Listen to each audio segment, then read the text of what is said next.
Hello friends, welcome back to my channel study with Shilpa. तो कैसे हैं आप सब? आई होप आप सब ठीक होंगे।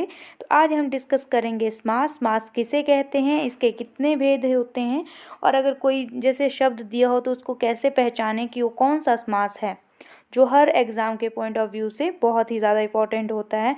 तो आप इस वीडियो को एंड तक देखिएगा। तो चलिए स्टार्ट करते हैं। समास। समास का अर्थ क्या होता है? समास का अर्थ होता है संक्षिप्त, यानी कि छोटा बनाना। अगर बहुत बड़ा अगर कोई वाक्य है तो उसको एक वाक्य में, एक शब्द में बोलना। ठीक है, तो इसकी परिभाषा क्या हो सकती है? दो या दो से अधिक शब्दों का आपस में विभक्त चिन्हों को छोड़कर आपस में मिलना ही समास है। और ये भी बोल सकते हैं कि जहाँ कम से कम शब्दों से अधिक अर्थ प्रकट किया जाए उसे जो है वो समास कहते हैं। जैसे कि मान लिया रसोई का घर, जहाँ पे हम खाना बनाते हैं तो उसको क्या बोलते हैं? रसोई घर। रसोई का घर तो नहीं बोलते, रसोई घर बोलते हैं, तो वही समास हो गया संक्षिप्त, यानी कि छोटा करना। तो अब इसके जो भेद होते हैं वो 6 होते हैं, और इसको हम कैसे याद रख सकते हैं तो वो भी मैं आपको बताती हूँ। इसकी ट्रिक मैंने बनाई है। अतः कद्दू दो नहीं बहुत हैं। तो क्या हो गया इसका? अविभाव समास। अतः से बन गया अविभाव समास। त से बन गया तत्पुरुष समास। कद्दू से क से बन गया कर्मधारय समास। द से बन गया द्वंद्व समास। दो से बन गया द्विगु समास। और बहुत से बन गया बहुव्रीहि समास। नेक्स्ट, अब इसके जो आगे भेद हैं उनकी परिभाषाएं भी हम याद रखेंगे और देखेंगे। अव्ययभाव समास। अव्ययभाव समास में क्या होता है? पहला पद जो होता है वो प्रधान होता है और दूसरा पद जो होता है वो गौण होता है। जैसे कि इसका आप देख सकते हैं अव्यय, जो इसमें शब्द आते हैं उसमें अव्यय लगे होते हैं पहले, जैसे कि भर, निर, प्रति, यथा, वे, आ, व, उप, यावत, अधि, अनु। अगर ये किसी भी शब्द के आगे लगे हों तो वो अविभाव समास ही होगा। जैसे कि यथाशक्ति, मैंने आपको बताया कि यथा अगर पहले लगा है तो यथा प्लस शक्ति, तो यथाशक्ति ये भी अविभाव समास हो गया। भर पेट, भर प्लस पेट, तो भर जहाँ सबसे पहले लगा है तो वहाँ पे अविभाव समास हो जाएगा। अगर हम अगला देखें तो तत्पुरुष समास। अब इसकी परिभाषा क्या होगी? जिस समास का प्रथम जो पद है वो क्या होगा? गौण होगा, और दूसरा पद जो है वो प्रधान होगा। और इसमें कारक आते हैं। कारक आपको पता ही है, कर्ता ने कर्म को करण से के द्वारा, वही वाले कारक यहाँ पे यूज़ होंगे। जैसे कि पाठशाला, पढ़ने के लिए जो शाला है। अब के लिए क्या है? कारक है। जहाँ पे कारक आ जाएंगे वो तत्पुरुष समास होगा। जैसे कि रसोई घर, रसोई का घर, तो इसमें भी कारक का जो है ये कारक आ गया, तो ये तत्पुरुष समास होगा। आगे देखिए, कर्मधारय समास। कर्मधारय समास क्या होता है? इसमें विशेषण और विशेष्य की तुलना होती है। जैसे कि इसमें विशेषण आता है, हम इसको कैसे याद रखेंगे? इसमें विशेषण आता है, जैसे नील कमल। कमल कैसा है? नीला है। ठीक है। मृग नयन, नयन कैसे हैं? आंखें कैसे हैं? मृग जैसी, जिसमें कि तुलना की जाए। तो आगे देखेंगे द्विगु समास। द्विगु समास में क्या होता है? प्रथम पद में क्या होता है? संख्या दी गई होती है। संख्या से अगर हम पता लगाएंगे, जैसे नवरात्र, तो क्या आ गया? नव, 9 हो गया। जहाँ पे संख्या दी गई है उसमें द्विगु समास होगा। जैसे कि नवरत्न या त्रिलोक, त्रि आ गया, नव आ गया, ऐसे जो, या पंचवटी बोल सकते हैं, तो वो भी आ गया। तो द्विगु समास जहाँ पे संख्या सबसे पहले आएगी वो। आगे क्या होगा? द्वंद्व समास। इसमें जो होते हैं वो दोनों ही पद जो होते हैं प्रधान। जिस वाक्य में, क्या बोल सकते हैं इसको हम, जिस वाक्य में दोनों पद जो होते हैं वो प्रधान होते हैं, यानी कि जोड़ा होता है। ज़्यादा टाइम यही पूछा जाता है, जोड़ा होता है। जैसे माता पिता, भाई बहन, पाप पुण्य, ऐसे शब्द जो होते हैं वो द्वंद्व समास में आते हैं। तो आगे अब आप देखेंगे कि बहुव्रीहि समास। बहुव्रीहि समास में क्या होता है, कोई भी पद प्रधान नहीं होता है, कोई अन्य ही पद जो होता है प्रधान होता है, यानी कि बहुत। जैसे कि पीताम्बर। अब पीताम्बर जब बोल रहे हैं पीले वस्त्र पहनने वाला कौन है, गणेश। अब आपके माइंड में एक दम से आ गया कि हाँ गणेश का नाम लिया जा रहा है यहाँ पे। जैसे कि दशानन, यहाँ जैसे दश, दस होता है 10, बोल तो हम ये भी सकते हैं कि यहाँ पे द्वंद्व समास हुआ, पर यहाँ पे द्वंद्व समास नहीं होगा, क्योंकि हम जब भी हम इस शब्द का प्रयोग कर रहे हैं दशानन, तो हमारे माइंड में एकदम रावण की इमेज आ रही है। तो दशानन, इस इन्हीं चीज़ों से हम पता लगा सकते हैं कि कौन सा समास जो है, कौन सा शब्द जो है कौन सा समास है। अब इसके लिए हम कुछ अगर उदाहरण भी लें तो देखेंगे आप।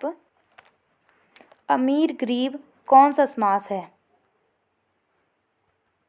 अमीर गरीब कौन सा समास है, आप बताएंगे मेरे को कमेंट सेक्शन में।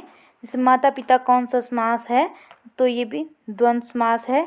भाई बहन क्या समास है, द्वंद्व समास।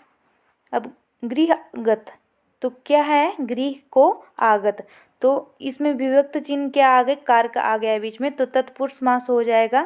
फिर गुणहीन, गुण से हीन, तो से इसमें आ गया, से क्या है कारक, तो इसमें भी तत्पुरुष समास होगा। रेखांकित, रेखा जो अंकित की गई है, तो इसमें भी क्या आएगा, तत्पुरुष समास। नवरत्न, तो इसमें क्या आएगा, अब आप मेरे को कमेंट सेक्शन में बताएंगे कि इसमें क्या आएगा।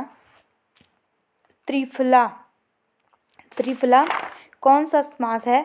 अब मैंने आपको पहले बताया, अगर आप पूरी वीडियो देख रहे हैं इसकी, तो त्रिफला कौन सा समास हो जाएगा, आप मेरे को कमेंट सेक्शन में बताएंगे। मुरलीधर, मुरलीधर कौन सा समास है। अब मुरलीधर तो कोई भी मतलब मुरली तो कोई भी बजा, पर हमारे माइंड में एकदम से जो है वो किसकी इमेज आ गई, कृष्ण की, तो कौन सा समास हो गया, बहुव्रीहि समास।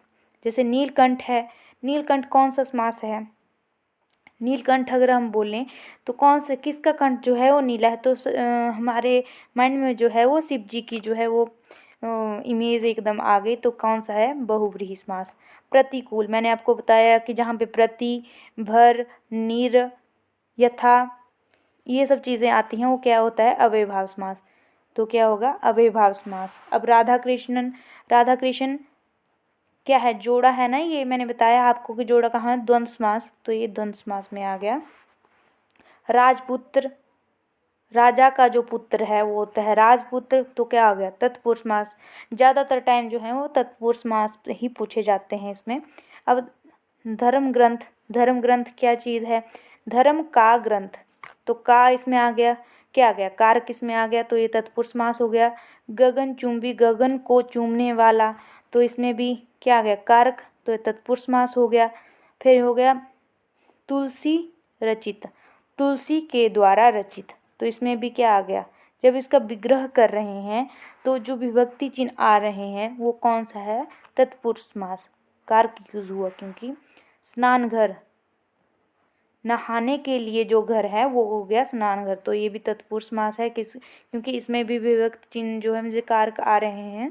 जैसे भर पेट, भर अगर इसको हम तोड़ेंगे तो भर प्लस पेट होगा, तो भर क्या है, अव्यय, तो ये अव्ययभाव समास होगा।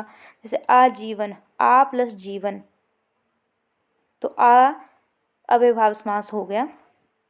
प्रतिदिन, प्रतिकूल, यथासंभव, ये सब चीज़ें जो हैं अव्ययभाव समास होगी। फिर प्रतिदिन, प्रतिदिन अव्ययभाव समास। यथाशक्ति, आप बताएंगे कमेंट सेक्शन में कि क्या है यथाशक्ति। दुर्चरित्र, जिसका चरित्र जो है ठीक नहीं है, उसका दुर्चरित्र है वो, तो आप बताएंगे कि इसका कमेंट सेक्शन में कि कौन सा है। अगर आपने पूरी वीडियो देखी होगी, अगर नहीं देखी है तो आप देख सकते हैं उसको। आप बीती, अपने पर बीतने वाली, तो क्या आ गया यहाँ पे, यहाँ पे आ गया तत्पुरुष समास। चरण कमल, चरण कमल में क्या आ गया, कर्मधारय समास। कमल के समान चरण, इसमें जो तुलना की जा रही है, विशेषण विशेष्य, उपमान और उपमेय, ये सब चीज़ें इसमें आती हैं। जैसे महात्मा, महान आत्मा, तो कर्मधारय समास। महावीर, कर्मधारय समास। मृगनयन, कर्मधारय समास। लंबोदर, लंबोदर किसे बोलते हैं? अब आप मेरे को कमेंट सेक्शन में बताएंगे कौन सा समास है। लोकप्रिय, ये भी आप मेरे को कमेंट सेक्शन में बताएंगे। अगर आपको नहीं आता है तो मैं कमेंट में बता दूंगी कि कौन सा है। धनहीन, जिसके पास धन नहीं है, तत्पुरुष समास। जलधारा, जल की धारा, की आ गया इसमें, कारक।